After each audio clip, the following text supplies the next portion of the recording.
1, 2, 3, 4.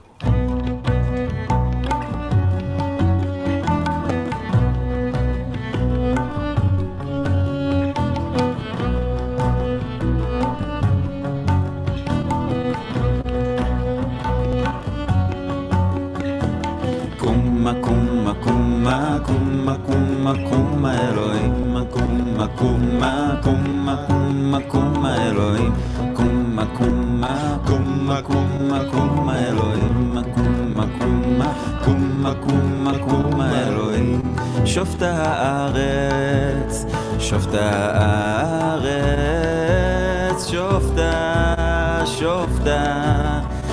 הארץ, שופטי הארץ. מקום, מקום, מקום, מקום, מקום האלוהים. מקום, מקום, מקום, מקום האלוהים.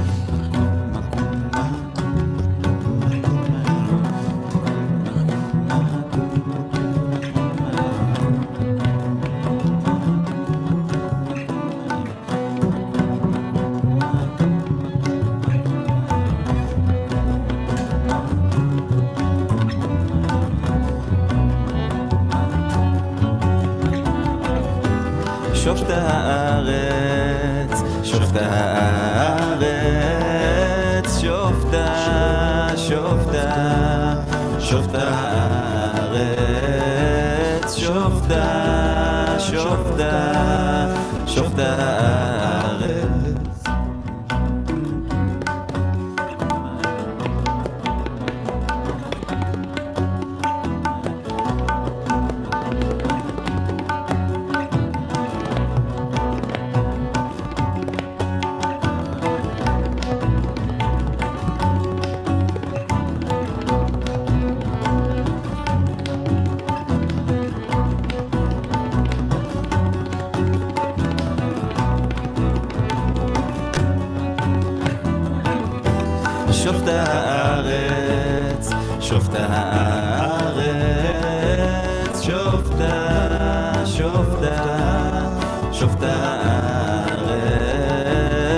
הארץ, שופטי הארץ,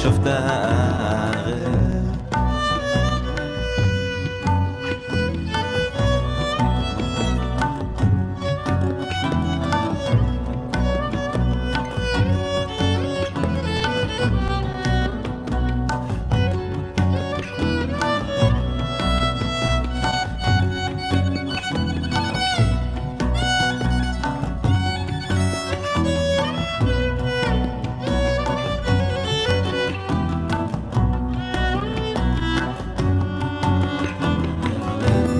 שופטי הארץ, שופטי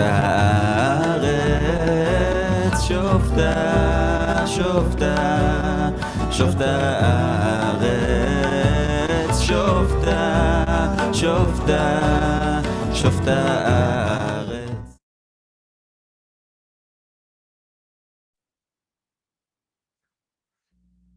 Shabbat Shalom, everybody. Good to see you all. Nice to be here with all of you again for our, which night are we on? This is, I guess, the fifth edition of the Kumah Festival. We have a large number of guests tonight. I'm not going to mention them all now, but it's really an exciting evening. I'm really excited to be here with Haley and Talia and Avia. Those are the three who put this evening together and invited all of our guests. And I'll introduce them again in a minute. But thank you so much, the three of you, for putting this evening together. And thank you all for being here. Before I tell you a word or two about food and Jews, that's our topic at large today, Jews and food and Jews. Before I go into a short soliloquy about that, I'd like to ask you if you are planning on pickling this evening with us, ritualistically being led by ampersand in our sauerkraut extravaganza. This is the moment that you might want to pour boiling water into your fermentation vessel and into the weights if you're using them. I think all of you probably got the list of things that we need. It's pretty straightforward and simple, but yes, this is the moment to pour some boiling water on that stuff so that we can actually get started with ampersand as soon as we get to that moment in the evening. Okay.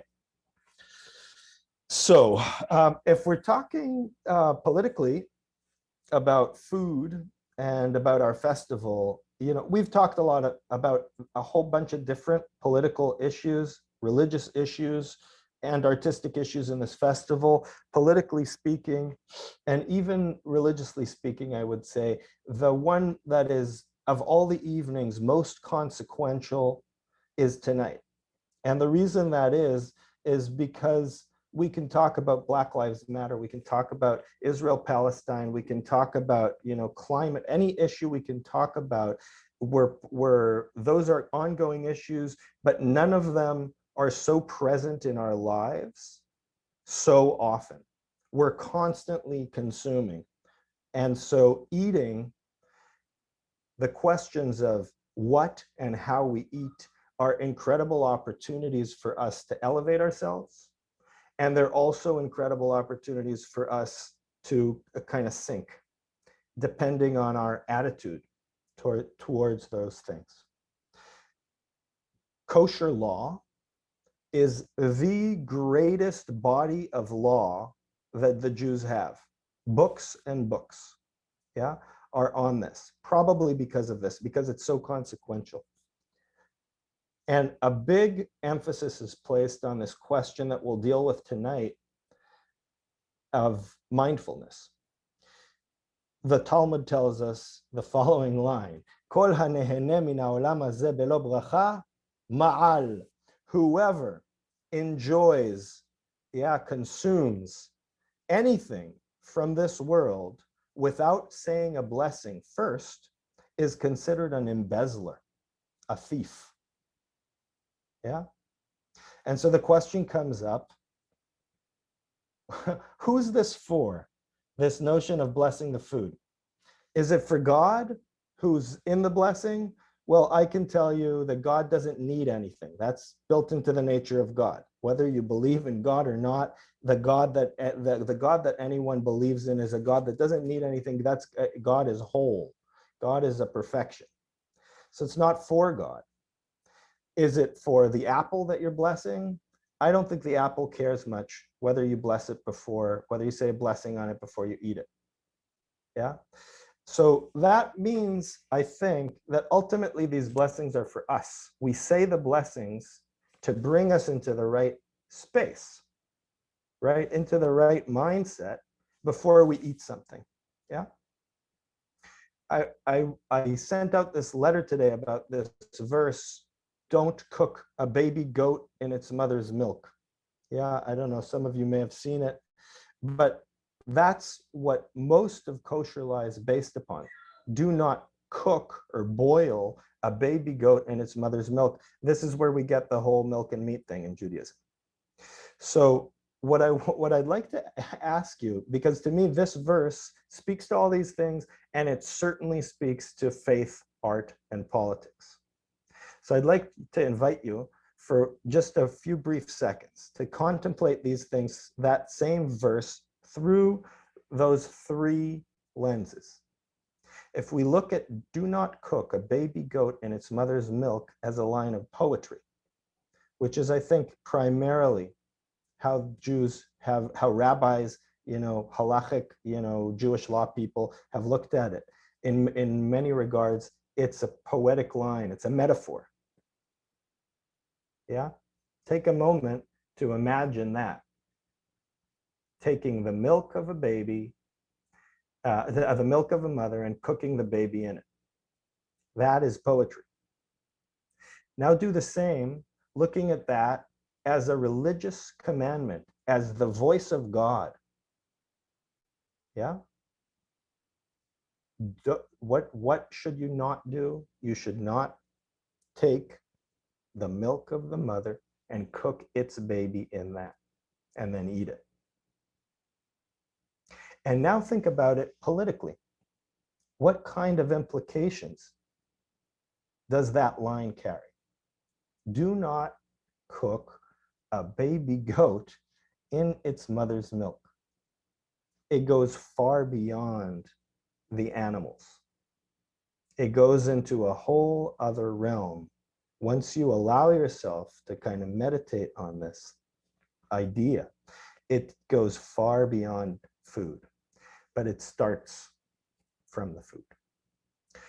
So that's what we're here for tonight, is to kind of go into the food, see how it's political, see how it's artistic, see how it's religious, and lead us into that through some exercises. We're gonna start by lighting the Shabbat candles.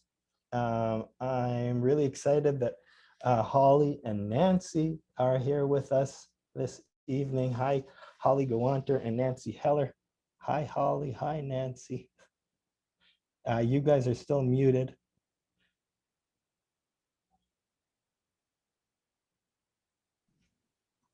Hi, Misha. Hi. Good evening. Shabbat Shalom. We are muted? Yes. We are muted, yes, okay. Yes, you're great. Okay. So you guys are going to lead us in the candles and the wine, as I understand it, right? We got it, we're all set. Okay. Okay. Baruch atah Adonai Eloheinu melech haolam, asher kitshanu mitzvotav v'tzivanu l'chadlik ner shel Shabbat. Amen.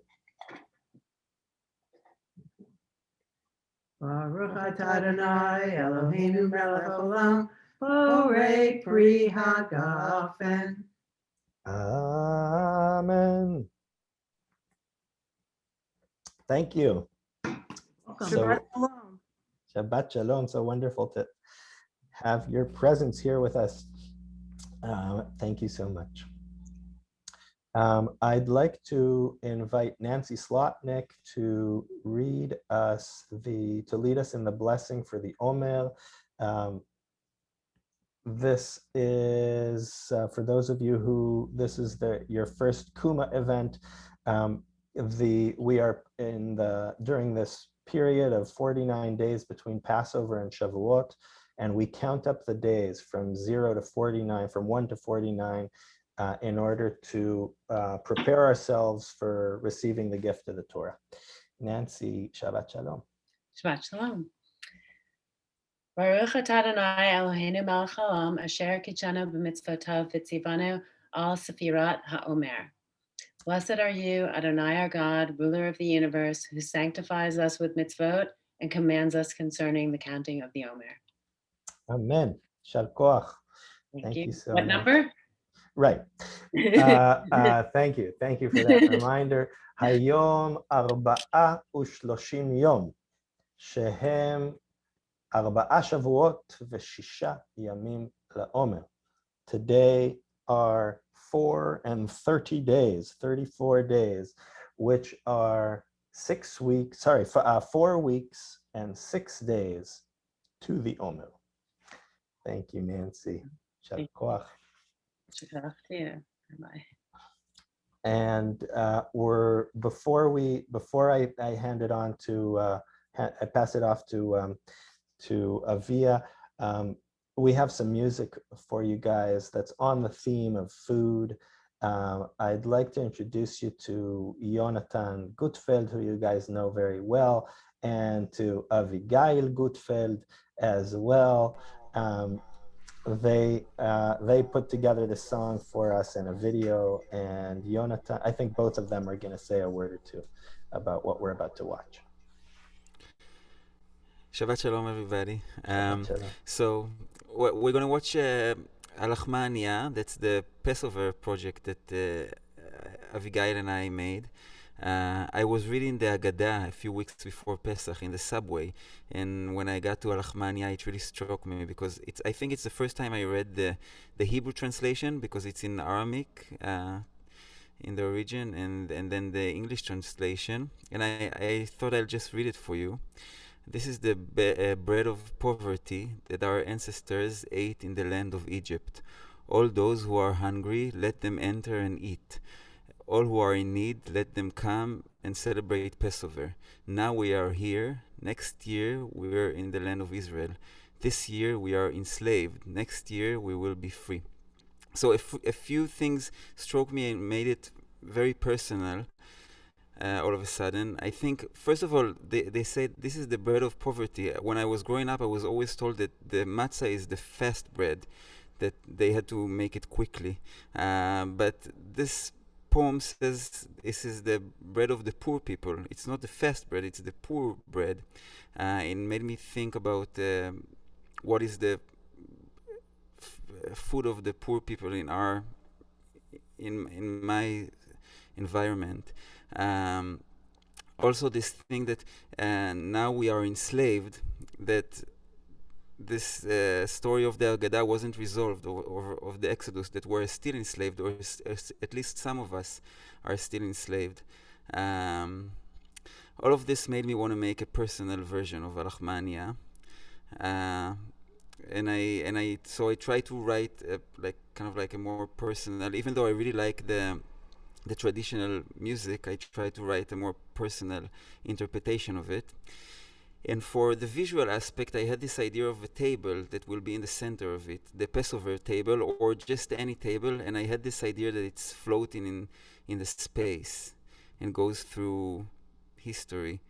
And so I called my sister Abigail, who's a set designer, and I thought she would be able to make this table. And Abigail, maybe you'll say something about it. Hey, hi everyone. So yes, this symbol of table is something that I found so striking, and so I've decided to build this small miniature table with a small miniature chair, and to think about this table as something that is a witness and an observant of history. As Jonathan said, it floats in the space and it witnesses things throughout history and in our present day, and what it means to have an empty table and what it means to have a full table, what it means to have an empty chair, also as a word in Hebrew, halal, which I thought in the space, that is what it means, an empty chair, in regards to Passover as well. So yeah, it was very inspiring also to look again, to revise this text and to look again in new eyes. So I hope you'd enjoy. Toda rabba. Thank you both for being here. Yeah, let's hear the song.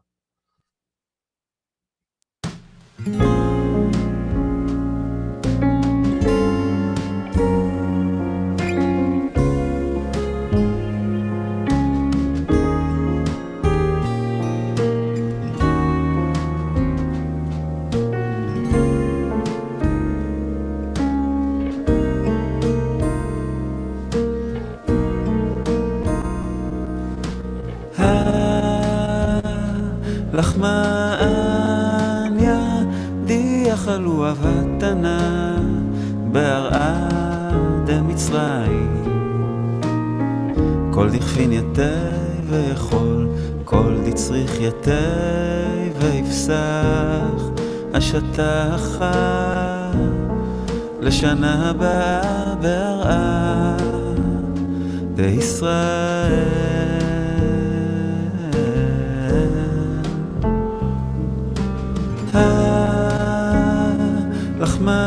לחמניה די אכלו אבתנה בהרעה דמצרים כל דכפין יתי ויכול כל דצריך יתי תפסח השטחה לשנה הבאה בהרעה לישראל.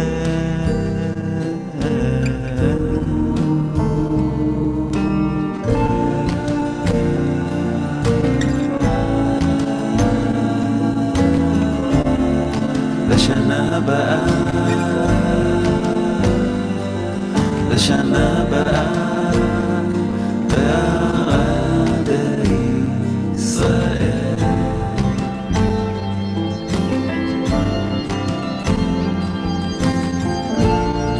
לשנה הבאה,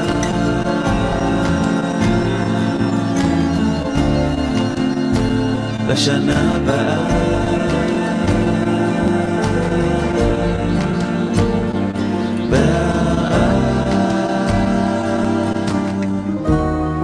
השתא עבדים לשנה הבאה בני חורים.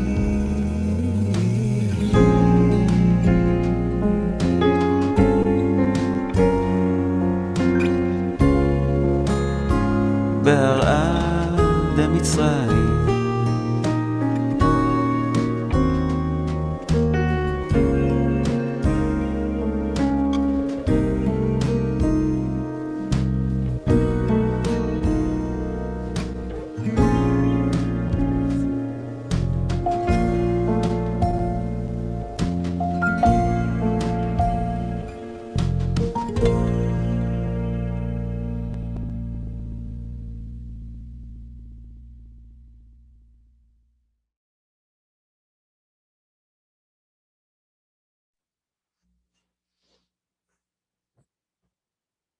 Beautiful.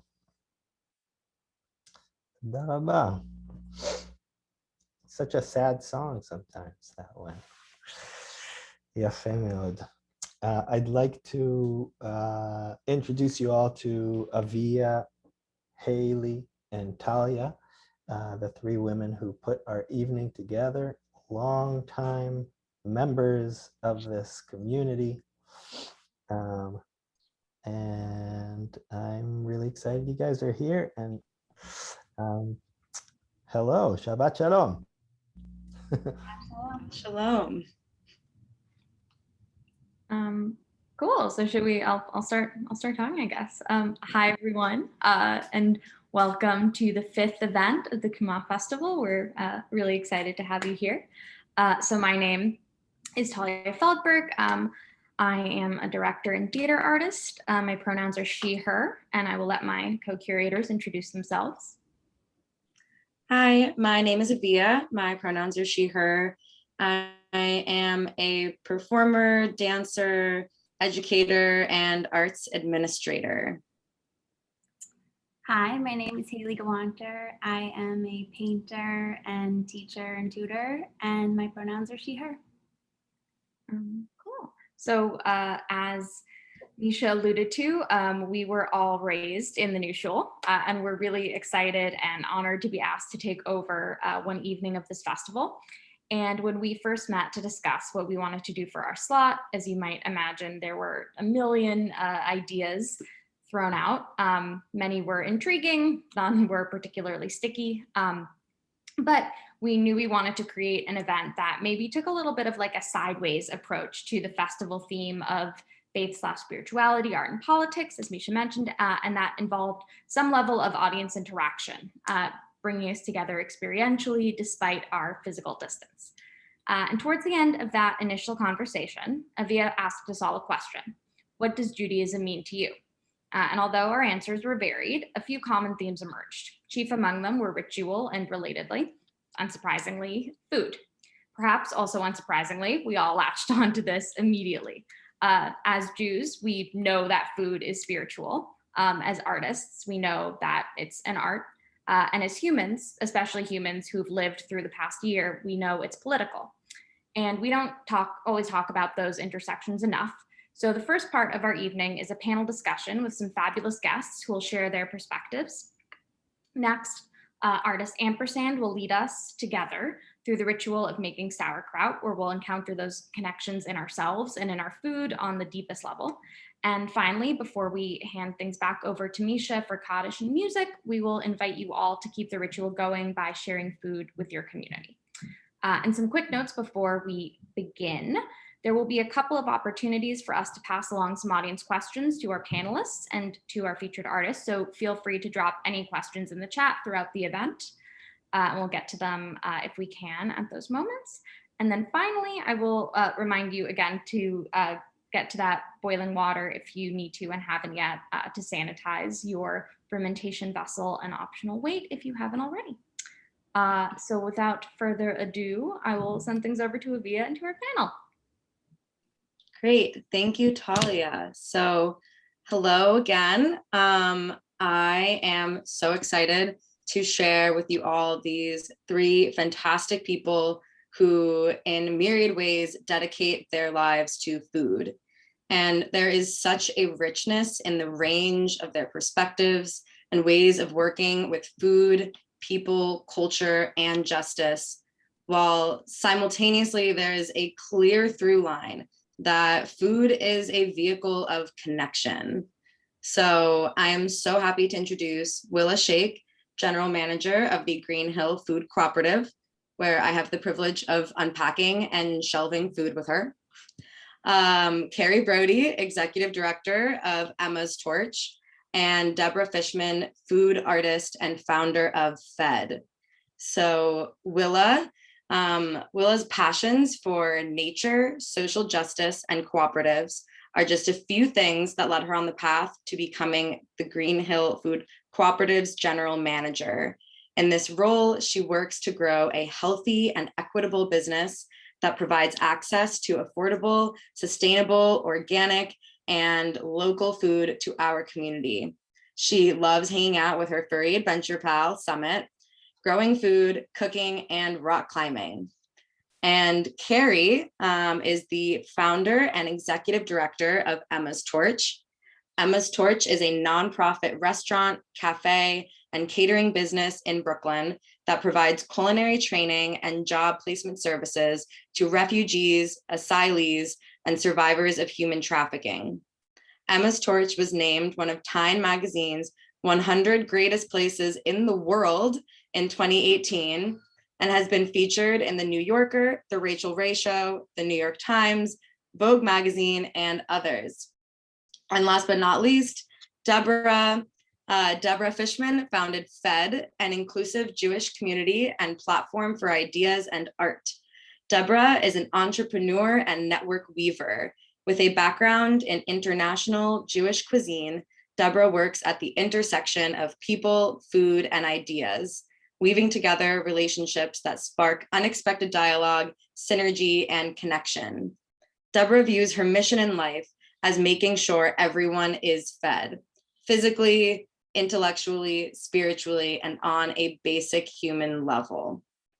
So welcome to all of our inspiring panelists.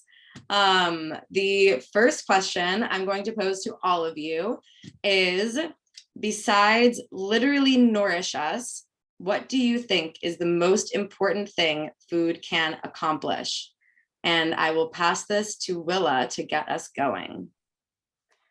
Thank you so much for that awesome introduction. I'm so excited to be here. For me,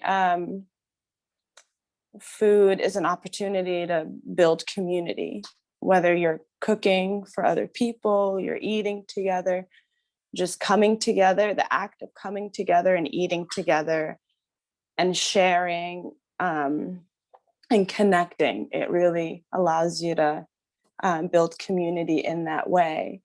And on a more of a macro level, like in my day-to-day job, it allows you to organize around a common mission, a common purpose. And so in an example of a food cooperative, our goal is, how can we feed our community with healthy, nutritious food while looking at it through an equity lens? Like, are the people in our community, can they afford the food? Are the farmers making healthy, livable wages? Are they happy? Are they satisfied? And so for me, yeah, it allows me to look at community in a holistic way, and it's, you know, and it's also like fun, and it's such an easygoing thing to do, right? Even though it can be so heavy, because of course it's political, it's a lot of things, but it's also very simple because it's something that we all know how to do very well. Yeah. Thank you, Willa. That was just beautifully put. And I mean, in my experience at the food co-op, it's absolutely spot on. So I'll pass it to Carrie next. Thank you. I am so honored to be part of this panel and really to be welcomed by such a beautiful community. Thank you for including me in your Shabbat. As Avia mentioned, I'm the founder and executive director of Emma's Torch, and before this panel, I kind of knew what I thought I would answer, and it was actually just about an hour ago. We were doing the weekly pre-Shabbat FaceTime between my nieces and nephew, who are ages 1 till 5, and my daughter, who's 2. And my nephew looks at my daughter, who is eating an apple, and he says, "Well, I'm eating an orange. That's great. We both can say al ha'etz." And my nephew just started learning the blessings that you say on items. And I thought that was just such a perfect way to capture what I think about when I think about food, the idea of you are eating something different, but we have this shared moment to bless this moment together. And I think about that with our students. Our students come from all over the world. Most of them are survivors of what can only be described as the worst of humanity. And oftentimes, English is not their first, second, or third language, and they're frightened. And I always love that food allows them the space to say, "Oh, I know this item as well," or "I know this feeling of being satiated as well, and I can express my love and my connection to you in that way." And so our work is inherently political, inherently heavy, but I love what Willa said about finding the fun and the joy in that like aha moment of connection. I just think is so powerful about food. Thank you for sharing that, Carrie. Yeah, food is so much. It's fun, it's political, it's everything. And I'd love to hear from Deborah, as I'm sure we all would. Avia, thank you so much for the great introduction. It's wonderful to be here. And it's a great question. So I first got interested in Judaism really at the same time I got interested in food.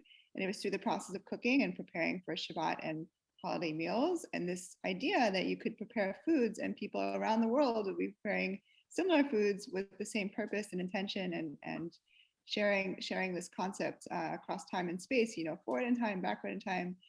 Jews everywhere around the world have always done it this way, and always will, and it's a very beautiful idea of elevating just what you put in your mouth and making it holy and making it connect to Jewish values and the Jewish tradition. And I love this idea so much that I've now started Fed, which originally was solely about dinner parties. We say it's like TED Talks, but you also get fed. So it's a dinner party where there's a speaker and or a performer that's sharing inspiration, sort of like the food, the fodder for the conversation around the table.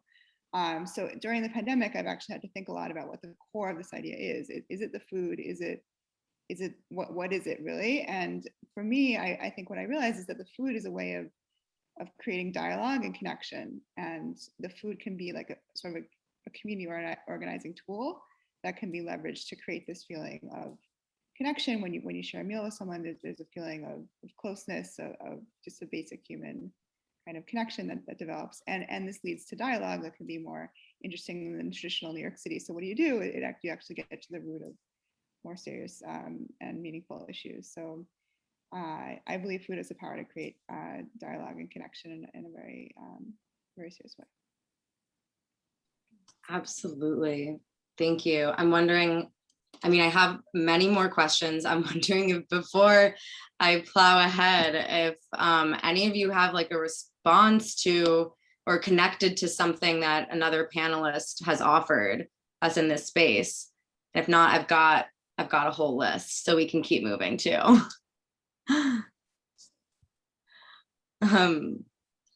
Great. Well, and also as as you said in just a moment ago, Deborah, that you said something about elevating and connecting and the holiness of food. And I just need to connect this to something that you said to me on the phone the other day that just felt so spot on to me about ritual when we were talking about ritual, and you defined ritual as an elevated habit, and as a habit that we make holy by connecting it to its impact and to the world around us. And I hope you don't mind that I just told everyone you said that, because it was so beautifully put. And so on that note, I am wondering for all of you, where in your work do you encounter ritual? And anyone can hop in, or we can start with Willa, whichever. I don't mind jumping in. Let's go to Willa. Okay, cool.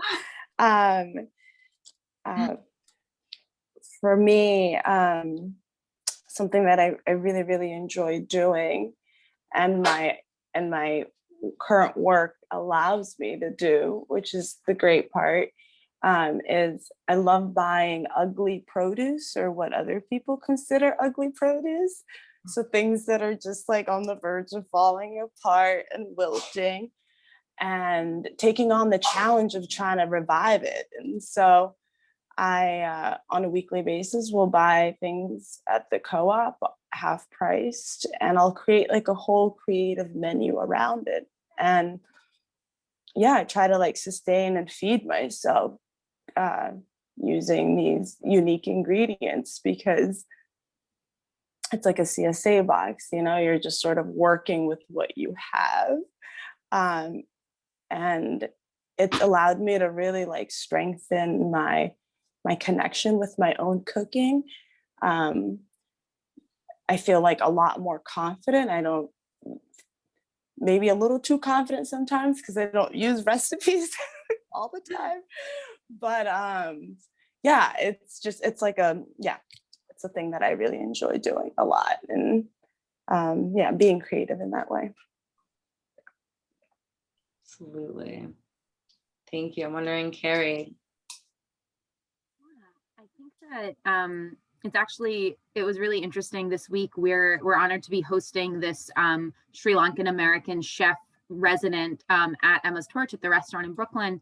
And she came in on Wednesday, and she's taking over the menu. And before she even starts working through the menu, she takes out this little clay pot and says to our students, who are 9 students from, all of them are from different countries, all different lived experiences. And she says, my ritual is that to start us off in a place of joy and of nourishment together, we boil over this pot of milk with cinnamon.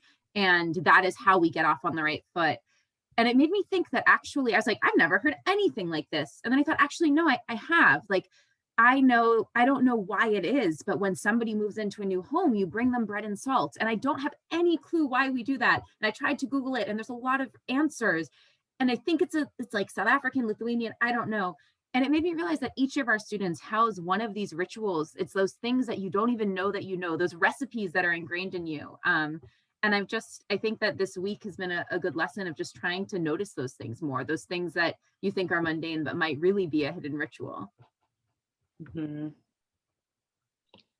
I mean, it's so fantastic. And I'm hearing from both of you, like, different ways that rituals can manifest, whether it's the ritual of every single week buying ugly produce and making beautiful what others might discard, or really specific rituals that you do at one time before you cook every single time, or that you bring to someone's house and they move in. Like, ritual has so much range.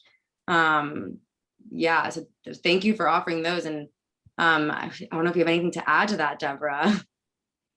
So yeah, I was talking a little before about the time of the pandemic for my community. So we actually started our meaningful ritual of gathering for every Havdalah. we have a community gathering where we actually send people supplies in a box that homemade challah and spices for cooking with and other crafting and things to help you meditate and prepare for Shabbat and that kind of thing. So people use the supplies, and then on the weekly call, we can connect with each other. We use breakout rooms to form tables as you would an in-person event, have tables where you're in a larger context, but you're having your own sort of private conversation. We do facilitated breakout rooms where people can connect more meaningfully and have a conversation, and we provide the context for the conversation, like a speaker or some other kind of prompt. So it's kind of like a deconstructed event that we're offering in these times. A lot of people find it very meaningful to have a weekly ritual. I feel like the Jewish tradition can be really helpful in this regard when we're sort of in this pandemic period of feeling lost in time and space, and no one knows what day it is or what hour it is at any point anymore. But the idea of marking Shabbat in some way and then marking the return to the rest of the week is something really powerful that the Jewish tradition can offer us as sort of a blueprint for setting time and intention during the week. Absolutely. And I know I personally really connect to that. Like a ritual around like marking time, especially in pandemic times. And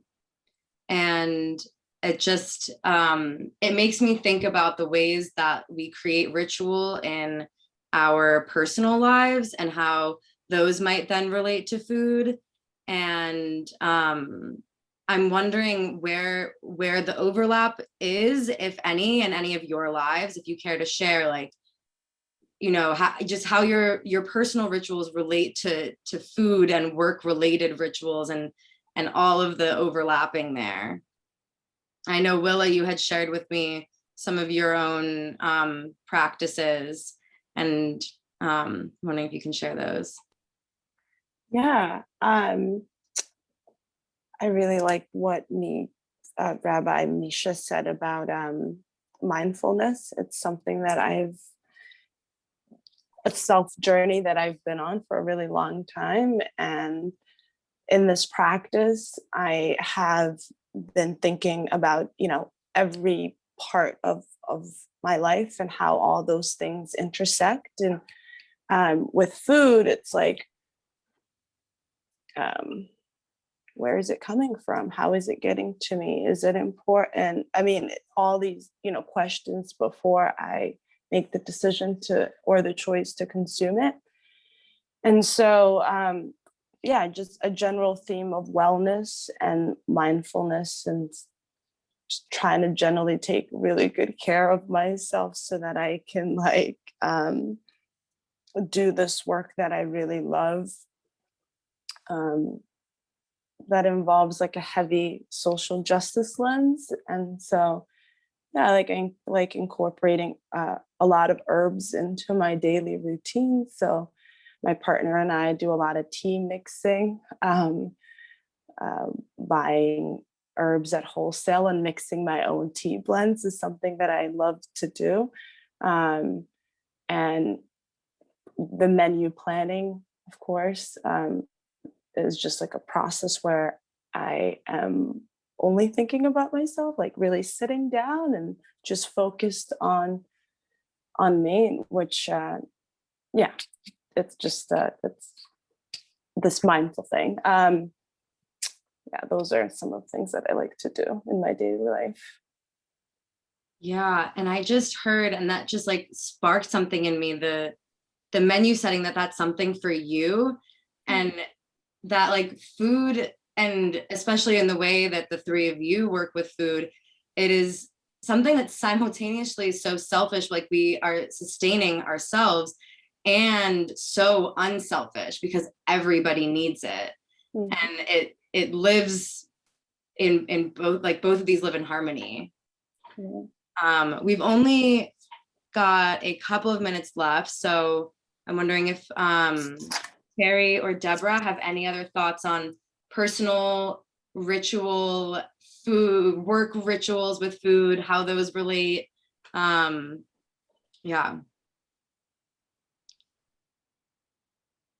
I think that what Willa said about kind of being really mindful and intentional, and I love what Rabbi Misha said about like who is this blessing for. I never really internalized that until I was pregnant with my daughter and then was nursing her, and suddenly it forced me to realize like I have to think about what I am nourishing my body with, because I'm nourishing another person. And it's been interesting now that I'm no longer doing that, like realizing that that should be our perspective always, that if we want to change the world, we want to be there for other people, we want to create community, we also need to nourish ourselves properly. We need to take care of ourselves in a way that reflects the way we would feed and support others. And so I think that's been, it's not all easier said than done. There are definitely many pizza nights still in my household, but I think that's something that's been something I'm working on, and definitely have the encouragement of a small human who I think benefits from the occasion, much more healthy and much more awareness around food. So beautiful. Thank you for making that connection to motherhood and to the nourishment that's involved in that. It's very beautiful. Yeah. Really beautiful. I want to open the opportunity for Deborah to respond if you have anything to add. Yes, thank you. So my husband, Brian Shelby, and I really enjoy going to international grocery stores. It's like our date night thing to do, where we explore different cuisines. We just sort of nerd out at these stores, look at all the different products, buy some, bring them home, and try to recreate different dishes from around the world. I think it's really powerful to connect with different cultures and through food. And we're not experts in any of these nationalities by any stretch of the imagination, but the idea of just making the effort to engage with different cuisines and just explore and try things out. I think for me, a lot of cooking is just getting in there and getting dirty, getting messy, trying things, seeing what works, and feeling connected to different cultures. I remember many times cooking from different blogs or cooking from different websites and feeling super connected to people from different cultures that I was cooking alongside in sort of a metaphorical sense. So that's a very powerful concept for me. Absolutely. And I'm hearing in that, like, pushing ourselves out of what would maybe be our comfort zone within something that we are comfortable with, and that's how we learn and grow. Okay, so to wrap up this panel, we will see you back later for the Q&A, but quick fire round. What is your favorite food, and like really quickly why? We'll do Willa, Carrie, Deborah. Mine is curries, because there's all different types of styles, and I can pretty much turn anything into a curry. Love it. Yeah. My favorite is challah. I think that it is the ultimate deliciousness. It feels some level of connection. It's also just like really great in French toast the next day as well. Love it. And Deborah? Mine is eggplant, because it's very versatile and fun to cook, and I just love exploring all the different ways you could prepare it. So yeah, favorite. Yes, I second everything all of you just said. So thank you so much. This has been fantastic, and we will see you again after the ritual and during the ritual. So this is goodbye for now, until later. And we are now going to transition into the ritual. And I am very pleased to be introducing Ampersand, our next artist. So I'll just have to say a few cheesy words, because I met Ampersand through our work at an arts organization. And our friendship flowed naturally and immediately. I have been lucky to share many spaces with her, a dance floor, an office space, and I'm just in awe of her commitment to community building and her encouragement of other emerging artists. So that's my cheesy bit. And then here's the formal introduction. So Ampersand is a fermentation revivalist and is an interdisciplinary performance artist working in Brooklyn, New York. She concerns herself with taking care of nearly invisible things: bacteria, yeast, cryptocurrencies, earthworms, and the liminal space of trans existence. Her overlapping processes of fermentation, decomposition, self-portraiture, and performance improvisation build relationships to these invisible forces and illuminate their world-shaping impacts. Her desire is to learn the technologies of the small in order to care for big transformations necessary to survive, if not effervesce, in climate ruin. And one last note before I pass it off to her completely, if you have any immediate technical questions around this ritual and around the sauerkraut, feel free to drop them in the chat and we will do our best to answer them in a timely manner. So without further ado, I will pass it to Ampersand. Hi, everybody. Shabbat Shalom. Naim meod lekulam. So good to meet you. Avia, thank you for this opportunity for me to be able to share my work. I am feeling quite tender as I've listened to so many wonderful voices this evening. I'm going to give about 5 minutes of an introduction to you all. And during that 5 minutes, I encourage you to set up your station, grab your cabbage, grab your knives. We're going to ease into this ritual. This ritual is a space for us to be able to explore, and I don't want it to feel stressful. So we're building in a little bit of a buffer so I can say hello, and I can tell you a little bit about myself. And I think the first thing that I want to say is right now, a dream of mine feels like it's coming true.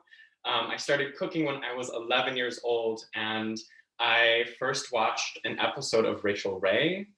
And she was the one who inspired me to begin to cook. I went to my mom and I asked her to go to the grocery store so that I could make the chicken parmesan that I had just watched on TV. And I have been cooking ever since. And this feels a little bit like I have my own Food Network TV show. So that feels really, really good. And I'm just gonna smile and take that in. It's a wonderful pleasure to be a part of your community. Thank you so much. I'm going to go back in this first little introduction to the words at the beginning of tonight's service, because I am thinking of motherhood and of Mother Day coming closer and nearer to us. I believe the line was inside of kosher law, speaking specifically about not cooking a baby goat in its mother's milk.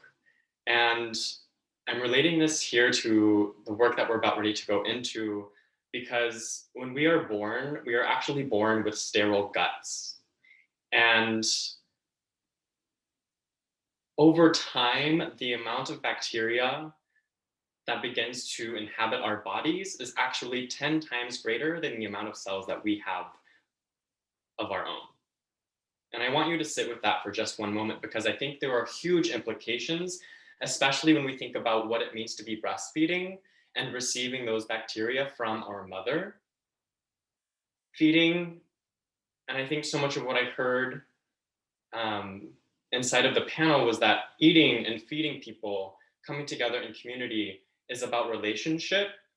And so as much as we are going to go into the technical and the specific, I also want you to begin to feel into your body, feel into your relationship with your own body and with those who are around you, and the relationships that we build through food, both human and non-human.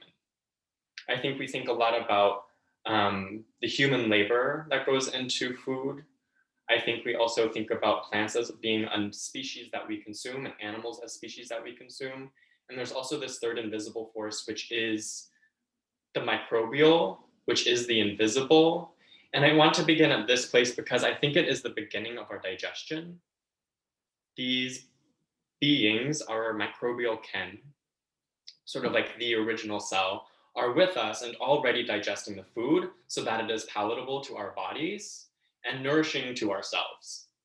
And when I begin to think about the implications of receiving these microbes from our mother, from our ancestors, and internalizing it through the mouth and into the body, and when I think about continuing to develop that relationship throughout my life and the impact that these small invisible beings are actually having on side of my emotional existence, inside of my physical health,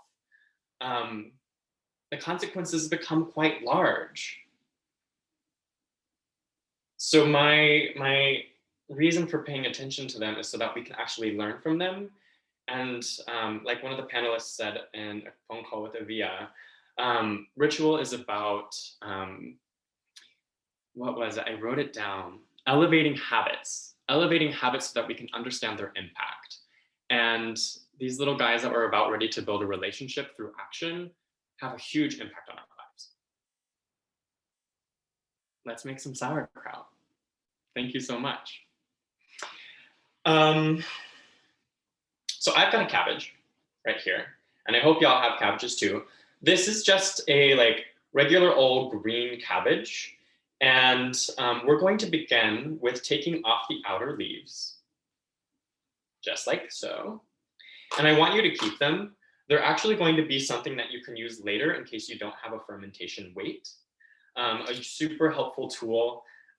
We don't use them because they're a little bit tougher. Maybe they have a few blemishes, but like ugly produce is always good to eat and actually quite good to ferment because we're already transforming it anyway.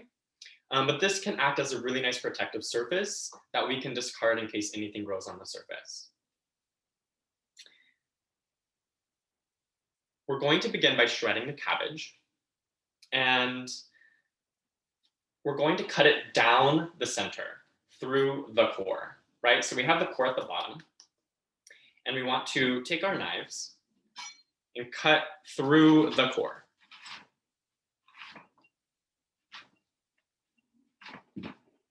And this might take some effort, and that's okay. We have two beautiful cabbage halves, and we're going to take the cabbage halves and we're going to cut it into quarters. Again, through the core. So the core is a little bit smaller now. Just cut it down the center and through the core, placing the flat side on the cutting board so that you can keep yourself safe from any sharp knives. We don't want to be cutting on wobbly surfaces.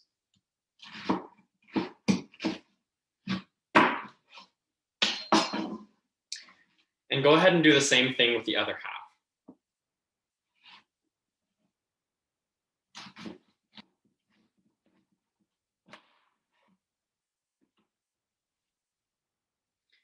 So we've got 1, 2, 3, 4.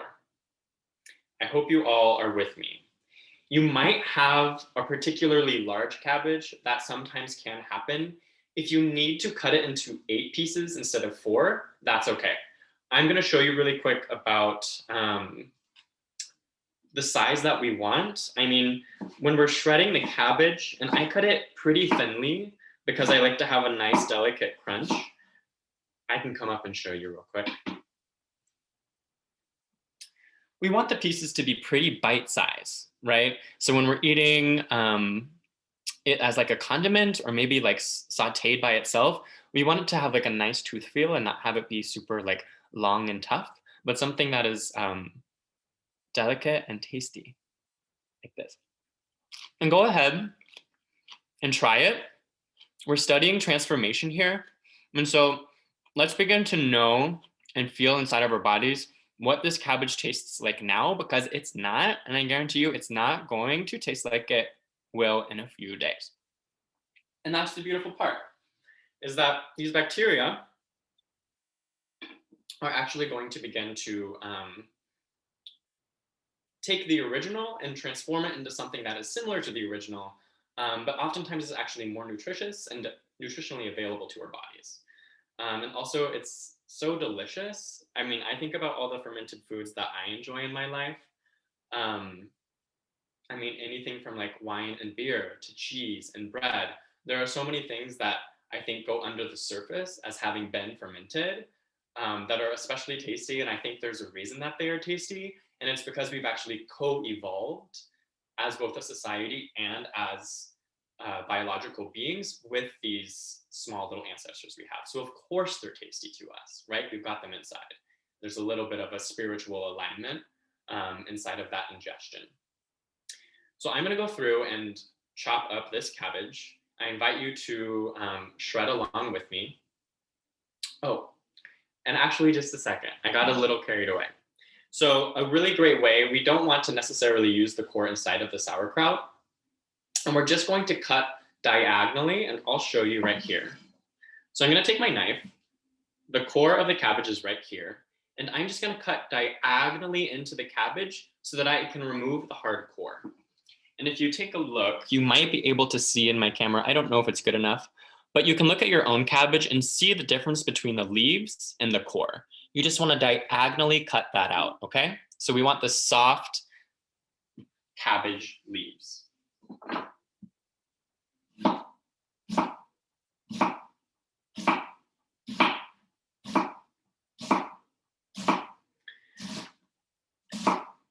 I just want to do a sound check.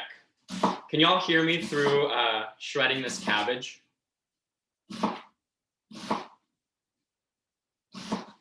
Yes. Yes, thank you so much. I really appreciate that. And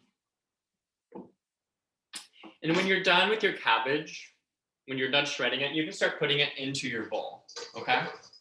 That's where it's going to go. And we'll meet you there in about, I would say like 3 to 4 minutes. If you can get your cabbage shredded in 3 to 4 minutes, that would be great. If you can't, no sweat. I believe the recipe was sent out. I am going to be going through it just so that we can make sure we stay a little bit on schedule. But if you need to take your time, take your time. And we will definitely make sure that you are being taken care of, okay? I'll stick around later in case you have questions.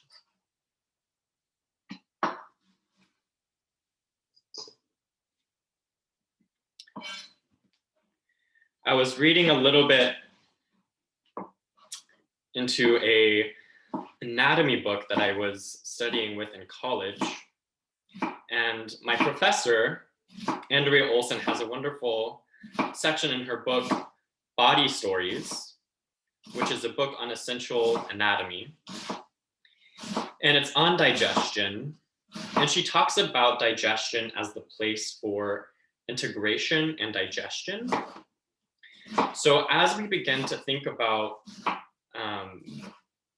our relationship to bacteria, I think there's also room to be thinking about how we integrate bits and pieces of ourselves into our identities. And I think many of you all know that, or have experienced for yourself, that when our gut is not happy, it is really hard to consume. And that same metaphor extends to how we learn and how we transform ourselves and how we adapt and take in. Bacteria are incredible adapters, incredible transformers, and they have so many small technologies to be able to actually pick up, receive, mix together DNA so that they can better survive in their surrounding ecologies. I've even heard a theory once that bacteria are one single species. Because the DNA is actually so fluid and available between species, that it's really hard to keep track of like who owns what, right? And so I became really interested in learning from bacteria because of their incredible ability to adapt. One example is if a bacteria wants a little piece of DNA outside of itself in its environment, it can actually go over to that DNA and pick it up and include it inside of itself and incorporate it into its existing DNA.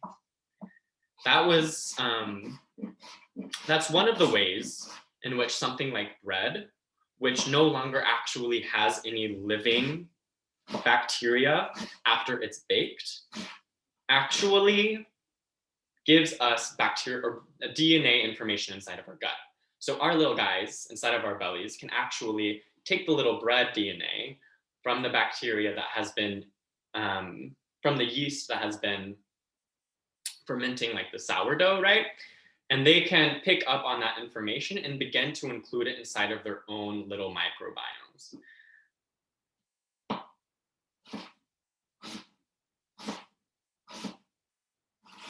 Similarly, what we are going to be doing today is setting an intention, which is kind of like picking up that little piece of DNA and including it inside of yourself, right?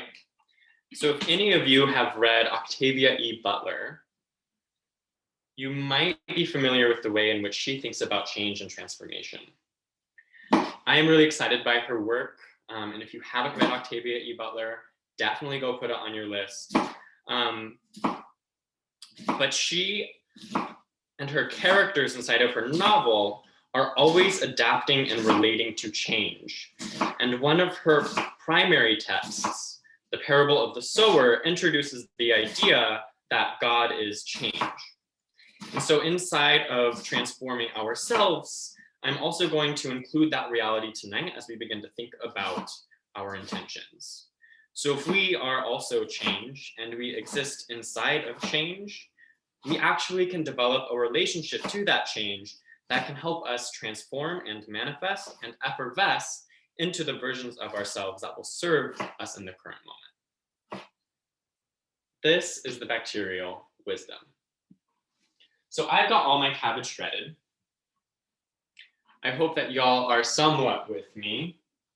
I think we can take a few more minutes, and we're going to be massaging for quite some time.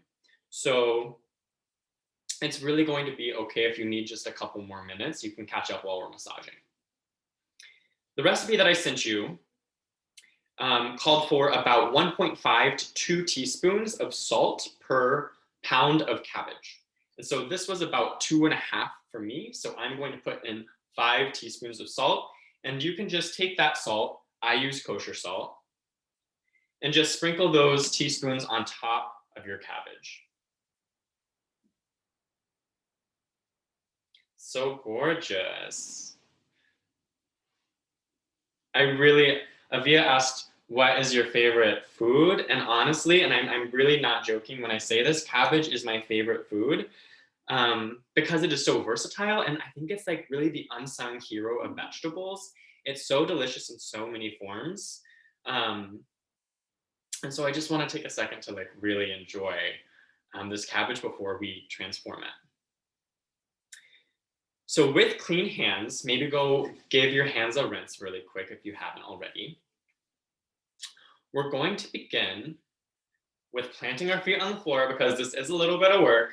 And we're going to place our hands into the bowl and begin to squeeze and massage the salt into the cabbage.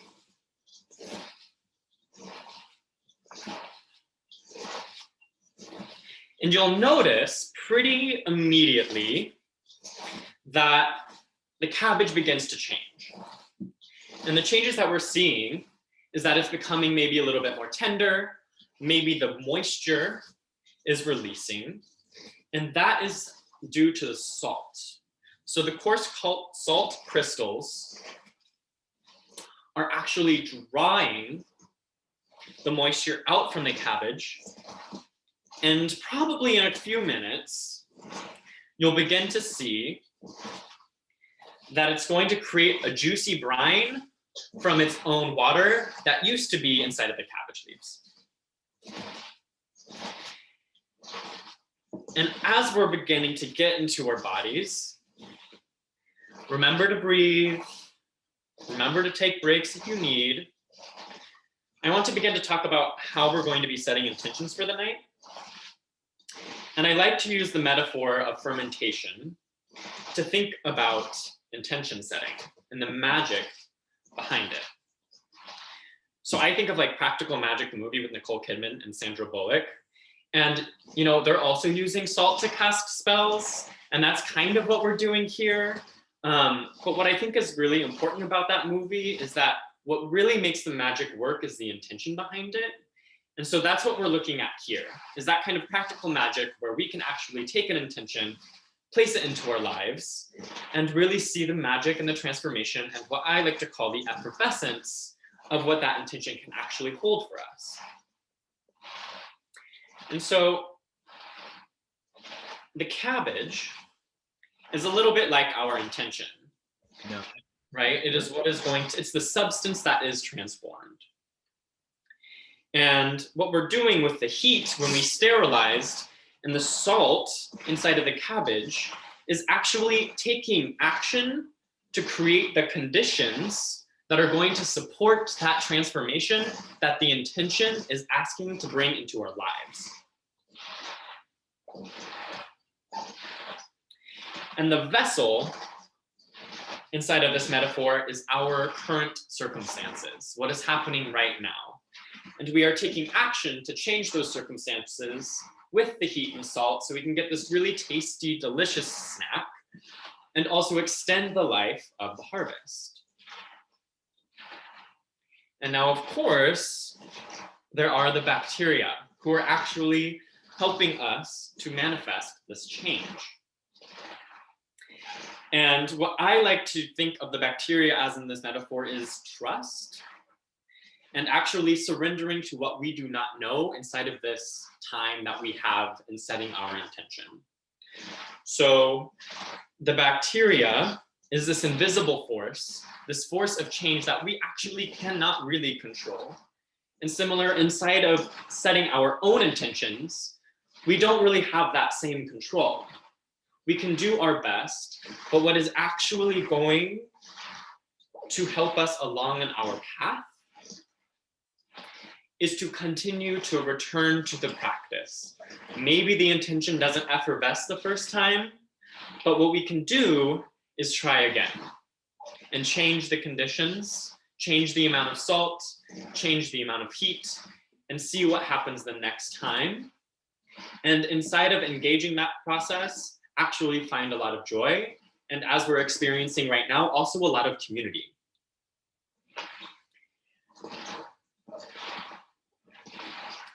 There are three things as you begin to maybe experience a little bit of water. I'm definitely getting water at the bottom of my bowl now.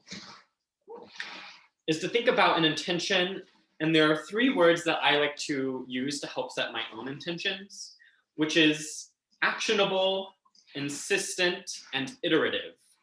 Actionable in that it requires me to act. Insistent in that it insists that I change. And iterative in that I have to return to the practice. So an intention is not something that I do once, but something that requires an action that I have to repeat, and that is going to require me to actually maybe change something of my schedule. Maybe it's going to change how I approach someone or interact in one of my relationships or in my relationship to myself.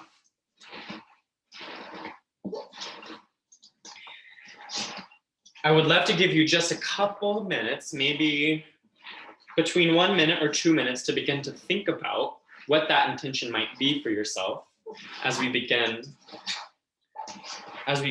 to come to a close with the massaging.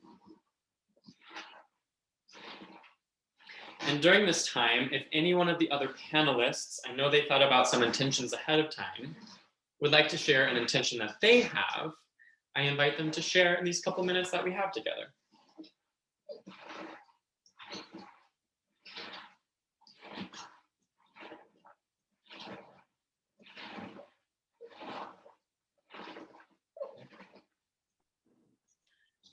An intention that I have for myself. Can you hear me, Ampersand? Yeah, you sound great. Something that I would like to work on, revisit, continuously think through is not being conflict avoidant. Like really talking, like not being nervous to talk about conflict and tension, and to actually welcome it, and to look at it more from like a growth standpoint, an opportunity to learn and grow. Gorgeous. Thank you. I'm looking at the time that I have, and I do want to thank the other panelists for being here and ready to share their intentions. I do want to maybe move on to packing our sauerkraut in jars, and maybe we can share those intentions at the end if you feel called to. Thank you so much, Willa, for sharing. That was quite beautiful, and I'm really excited for you. So I'm not quite sure how well you can see. I don't want to spill this brine, but maybe I can just kind of like show you. Look at that water that's coming out of my cabbage. I'm wondering if maybe y'all are at this point too, but this is what we want to see. Like I can squeeze that water out of it, right? Maybe you're using red cabbage, maybe you're using green cabbage. Sometimes when you mix them together, it turns this really beautiful pink. So if you want to do like a themed pink, it's also a really good idea to mix the two together. If you also wanted to like throw in some spice right now, like caraway seed, fennel seed, turmeric, ginger, you could also begin to throw that in, and I encourage you to do that later. This right now after the massaging would be a great time to do it. So I'm going to grab my fermentation vessel. For those of you who have already sanitized, go ahead and pour that water out, and I'll meet you in just a second.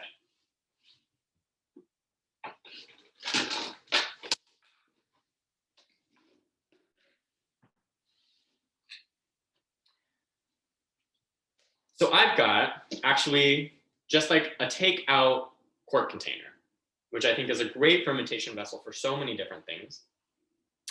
And what I'm going to do is I'm going to take my kraut and pack it in. Just like so. And when you begin to pack it in, really take your fist, if it fits inside of the opening of your vessel, and press it down as hard as you can, and maybe, and hopefully, some of the brine begins to rise above the surface. Keep packing and packing and packing until you reach all of the cabbage inside of your vessel. Maybe you need 2 vessels, that's okay.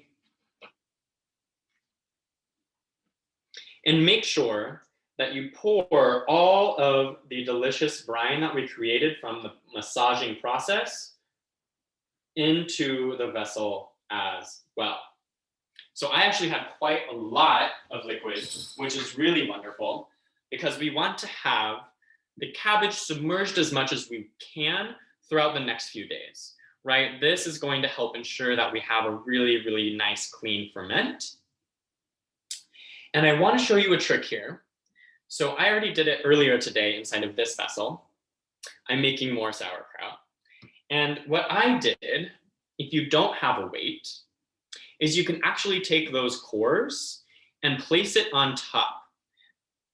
So I'm just pressing my cores into the sauerkraut so that all of the really delicious leaves that we'll be eating later stay underneath the surface of the water, while the cores, as we ferment, can actually be discarded at the end. And here I want to take a moment to ensure you that if you see any sort of like white little film or white mold growing on top, your ferment has not gone wrong, right? This is a wild fermentation, so we're actually bringing in a lot of different bacteria and yeast into this vessel that were already present on the cabbage. And the salt ensures that the good guys are the ones that are going to be supported the most inside of this specific vessel. If you do see any sort of film, you can take a fork and just scrape it off the top and discard it. Everything underneath will be completely safe. And what you discarded, I wouldn't eat, but it's also not going to be incredibly harmful, right? So fermentation, I think there's this myth that fermentation is quite dangerous. And I want to take a moment to debunk that myth. Humans have been doing this for longer than we've been humans. And these techniques are both cultural in that we are cultivating bacterial cultures, but they're also cultural in that they do inform the makeup of our human interactions, right? Food is a part of culture, and this is something that has been happening for quite a long time. And if you do have any questions or wild ferments that happen, you can definitely send me a picture, send me a little email with it, and I'll be sure to let you know if something has gone completely terrible, but 99% of the time, just discard it and you'll all be good, okay? Here we are. We've got our sauerkraut ready to go. And my directive for y'all is to put a little lid on it. If you have a fermentation weight, this is when you would also place the fermentation weight on top to keep the cabbage submerged. And it's really okay. It doesn't need to be like sealed tight. And in fact, in the first few days, there's going to be a lot of carbon dioxide that is going to be released. That's when a lot of the carbon dioxide is released. And so burping, we call it burping, just like opening the lid a little bit in the first few days is actually really helpful, so that it doesn't like pop a lid off or like distort one of your lids. You can just release a little bit, like a little bit every day, and it will be completely fine. Or just leave a little slit open like this one is right here. If you have a towel or something to like cover over the top of the jar with a rubber band to keep it tight, you can also use it. So it can be a breathable cover as well. I saw a little question, did I boil my containers? I did not boil them, but pouring the hot liquid, pouring the boiling water inside of the containers, I do sterilize them in that way, yes. I encourage you to sit this here for at least 3 days on your counter in a space where it's not going to be disturbed. And on day 3, I encourage you to taste it. So remember that first little taste we had. It was very bright and fresh and green. And I want you to taste that day 3 and see if you like it. If you want more of a sour note, continue and let it ferment for another couple of days. Test on day 5, test on day 7. You can really choose when your ferment is over. Now to our intention settings. I want us to take just a couple of minutes, now that our sauerkraut is ready, now that our sauerkraut is ready for its own transformation. I would love it if you took some of the directives that I gave you earlier in the session to maybe set an intention for yourself within the next couple of minutes, write it down on a piece of paper. Again, our intentions are actionable in that they require me to act. They are insistent in that they require me to change, and they are iterative in that I return to the practice. Over the course of the ferment, notice how this intention is shifting your life, and maybe also begin to jot that down in the same place that you wrote your intention. And you can begin to notice the transformation that is happening both inside of this very like physical and biological process, as well as your own internal life. Thank you so much. Jot down those intentions, and I think we can begin to shift into the next portion of the evening.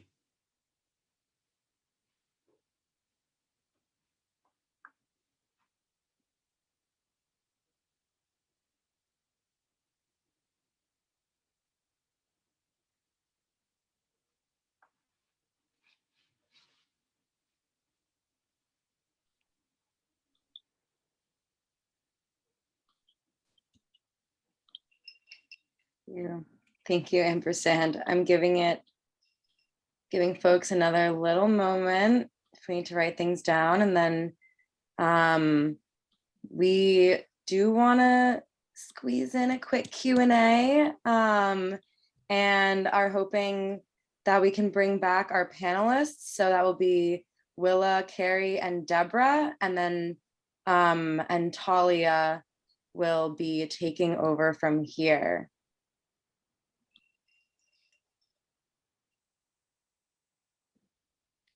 I think Talia is having a little tech issue. Do you want to? Oh no. Okay.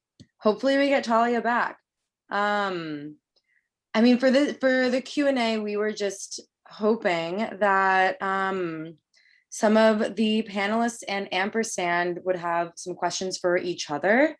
And in typical Jewish fashion, we are obviously running pretty short on time, and we're running a little bit late. So unfortunately, we don't have a ton of time for this, but if anyone has a question for another panelist or for ampersand, please just feel free to pipe up. And ampersand, if you have questions for the panelists.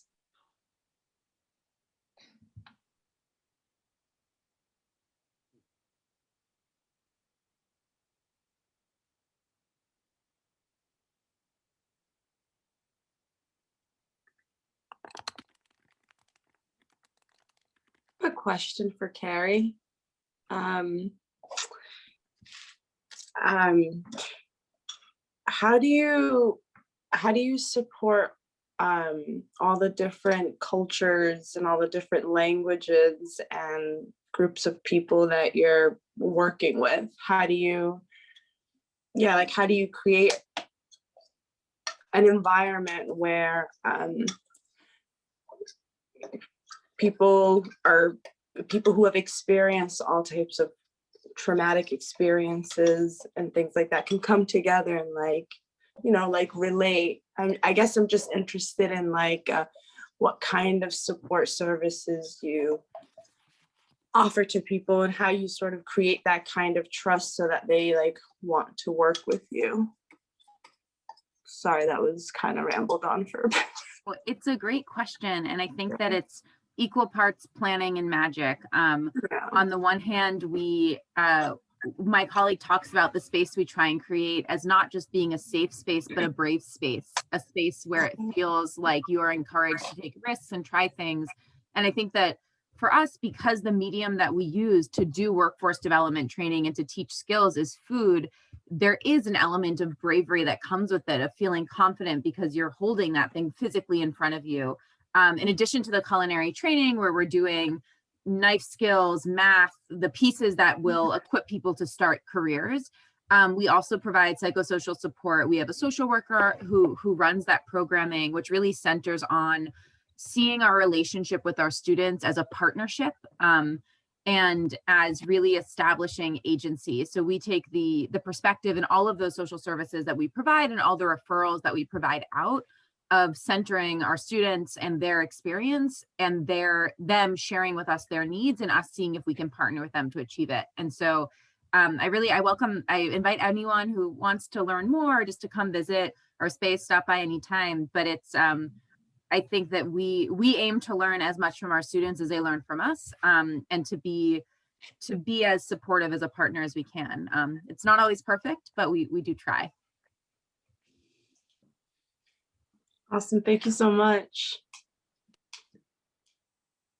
I want to ask a quick question from the chat for Ampersand, which is, how long does the sauerkraut last in a glass jar in the fridge? Very important question. Very important question. Yeah, and I kind of just actually typed into the chat.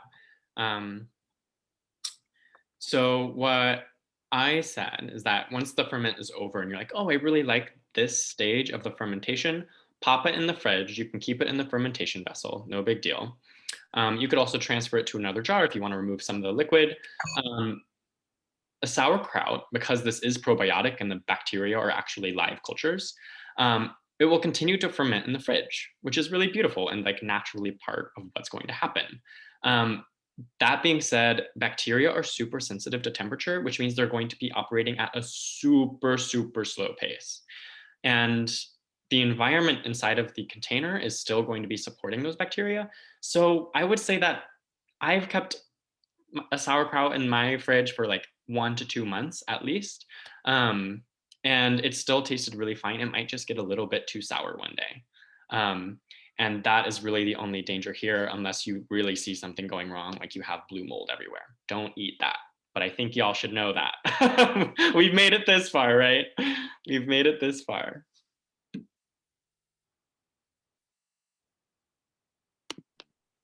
Thanks so much.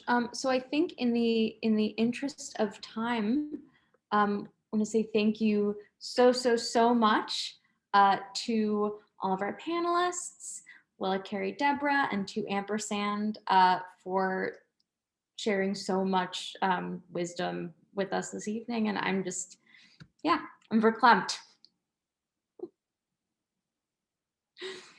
And anyway, so thank you to you all, and we're gonna move on to the final little message that we have for everyone, which Haley is gonna deliver. Yep, I want to reiterate what Talia just said. Thank you guys so much for all of your amazing contributions. Okay, so now that Ampersand has guided us through our ritual, we've set intentions for ourselves for the days ahead. and we've created food with which to nourish ourselves and our bodies. And now we'd like to invite you all to join us in a directive to continue this ritual, and that is to create food that you guys might be able to distribute to community fridges local to you. Ampersand helped us to fill our own cups, and we felt it was important to fill the cups of our neighbors as well. Community fridges can be traced back to a group in Germany called Food Sharing around 2012, but they didn't make their way to the US until around 2019. Since then, community fridges have been popping up all over our own city throughout the 5 boroughs, as well as throughout lots of cities and towns all over the world. They really took flight during the pandemic as food insecurity skyrocketed, more people became displaced from their homes, and the need for fresh food and home-cooked meals grew. Before COVID-19, approximately 35 million people in the US were food insecure, including 11 million children. According to Feeding America, food insecurity was projected to increase to over 50 million people in the US, including 17 million children by fall of 2020, less than a year later. COVID-19 has increased the number of hungry people and also uncovered how widespread hunger and food insecurity were before the pandemic started. So we're hoping that you all might join us as we give this directive to keep this ritual going by sharing food you've made with your hands and your minds and your hearts with those in your community. As you make the food to be donated, please draw from Ampersand's intention building experience, imbuing the food with your own personal intentions for the people who might receive it and nourish themselves with it. And to that effect, we would specifically like to invite you all to write a note to the recipient or the recipients of the food you will prepare before donating it, to the fridge. It can be a simple, warm wish of something like, "We hope this food finds you well," or it can be something much more personal, a personal anecdote, what have you, whatever feels genuine and heartfelt to you. To inspire you with a few of their own personal recipes, our lovely panelists and our ritual artist, they actually shared some of their ideas, and we compiled those into a PDF, and we're gonna put that in the chat right now. We also compiled a PDF of community fridge guidelines, which includes a list of New York City community fridges. It's broken down by borough, what kinds of foods that they accept, and a couple of general guidelines for first-time community fridge donors. And we'll put that in the chat too. And if you miss them in the chat, don't worry, because we'll also send them out via email. We hope these resources will help you on your way. So just speaking a little personally, I think it would be, and we think as, co-curators of this night, it would just be such a beautiful thing to have the Nushel community donating love-filled meals all over New York City as a way to keep the momentum from this Kumah night going. This has been such a wonderful evening. Thank you, thank you, thank you so much to all of our panelists, to our incredible ritual artists, to my beloved co-curators, and to you all for attending and participating and sharing this space with us. So thanks, guys. Thank you. Thank you. For passing it to Misha. I think you're passing it to me. Yeah. Thank you. That was so, it was so many things, but it was so fun. It was lots and lots of things, but I had a great time. Thank you so much to all of you. We're gonna get a closing song in a minute from Jonathan, who I've never seen play electric guitar, but he's promised to pull it out. And but before then, we're gonna say the Kaddish. Personally, I'm thinking about all of the 45 people who were killed, who died in the Galilee in Har Meron at this at the grave of Rabbi Shimon Bar Yochai yesterday in that terrible stampede. But I invite you to please speak out the name of anybody who you're thinking of, or write their name into the chat. And if you're in mourning, I invite you to please rise. יתגדל ויתקדש שמי רבה. בעלמא דברה חירותי וימליך מלכותי בחייכון וביומכון ובחיי דכל בית ישראל בעגלה ובזמן קריב ואמרו אמן. יהי שמי רבה מבורך לעולם ולעולמי עלמיה. יתברך וישתבח ויתפאר ויתרומם ויתנשא ויתהדר ויתעלה ויתהלל שמי דקודשה בריך הוא. לעילה מן כל ברכתה ושירתה, תושבחתה ונחמתה, דאמירן בעלמה ואמרו אמן. יהי שלמה רבה מן שמיה וחיים עלינו ועל כל ישראל, ואמרו אמן. עושה שלום במרומיו, הוא יעשה שלום עלינו ועל כל ישראל ועל כל יושבי תבל, ואמרו אמן. Before I pass it on to Jonathan, I'm gonna ask Maya to please give us some announcements. Thank you, Maya.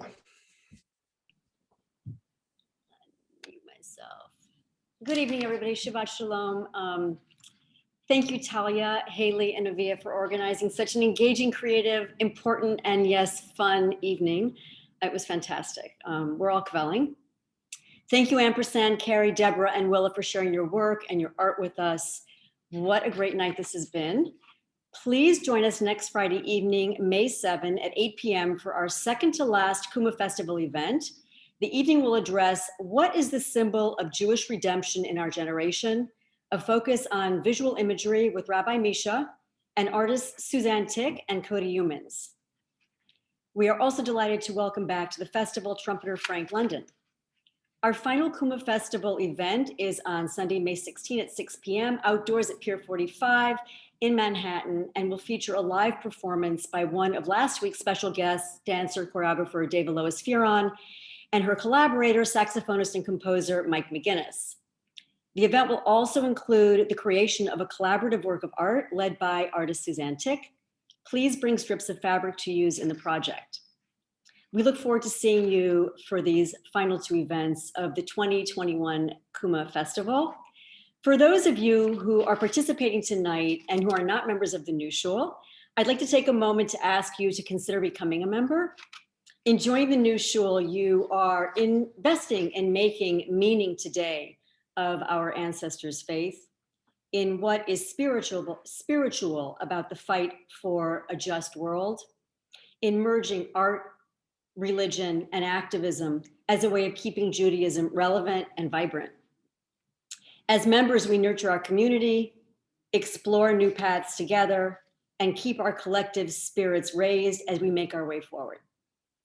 If you are interested in learning more about membership, please contact our executive director, Susan Myers, at susan@newshul.org.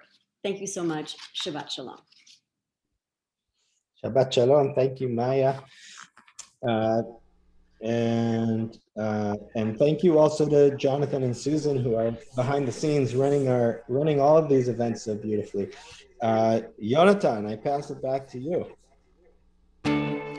So I'm going to go back to Al-Ahmania, this time in the traditional melody, and I thought maybe we can do a call and response. I know that you are muted, but I'm going to imagine that you sing with me.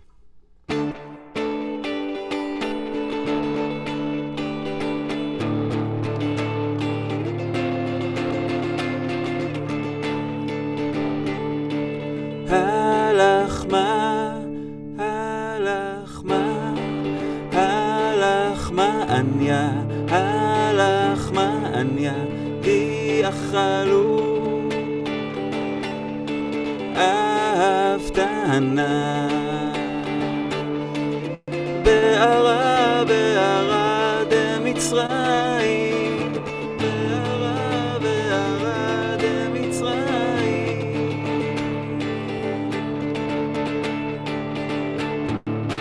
Halachma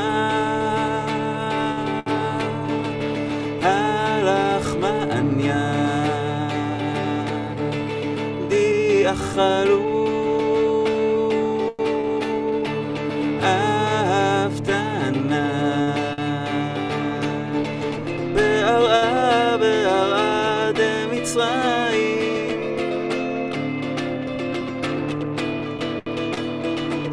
כל דכפין יתה ויכול, כל דצריך יתה ויפסח, כל דכפין יתה ויכול, כל דצריך יתה ויפסח.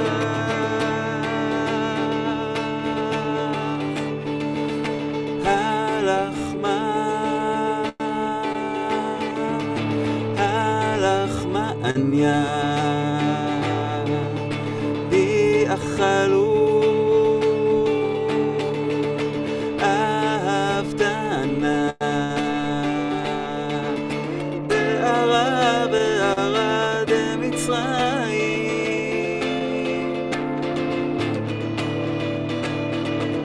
בערה בערה דמצרים.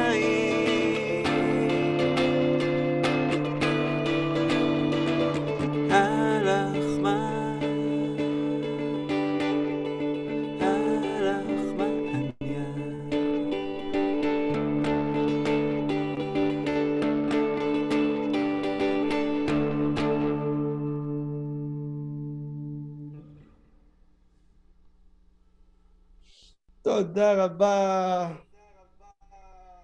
Shabbat shalom. Shabbat shalom, everybody. Great to see you. Shabbat shalom. תודה רבה. Thank you. תודה רבה. Thank you all. Thank you, Holly and Nancy and Nancy and Yonatan and Abigail and Avia and Haley and Talia and Deborah and Carrie and Willa. Thank you, everybody. Shabbat shalom.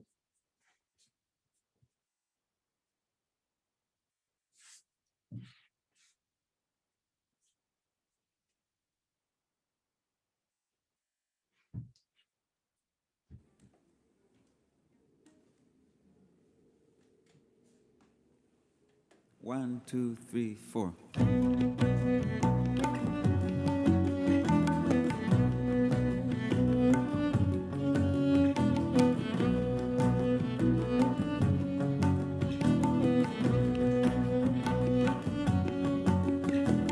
Kumah, kumah, kumah, kumah, kumah, kumah, Elohim. Kumah, kumah, kumah, kumah, kumah, Elohim. Kumah, kumah, kumah, kumah, kumah, Elohim. Kumah, kumah, kumah, kumah, kumah, Elohim. שופטי הארץ, שופטי הארץ, שופטי, שופטי, שופטי הארץ, שופטי, שופטי, שופטי הארץ. מקום, מקום, מקום, מקום, מקום, אלוהים. מקום, מקום, מקום, מקום, אלוהים.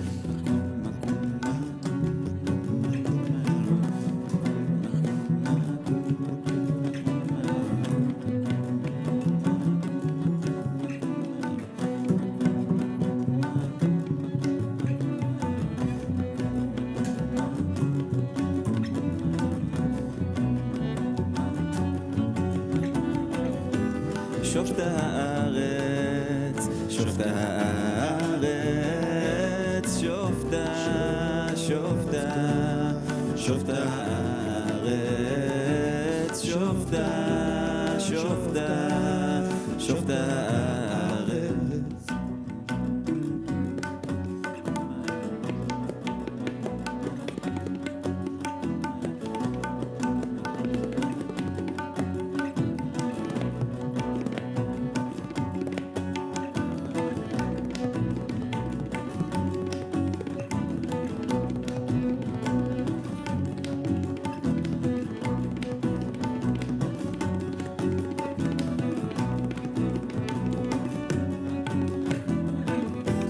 שופטי הארץ, שופטי הארץ, שופטי, שופטי, שופטי הארץ, שופטי, שופטי, שופטי הארץ.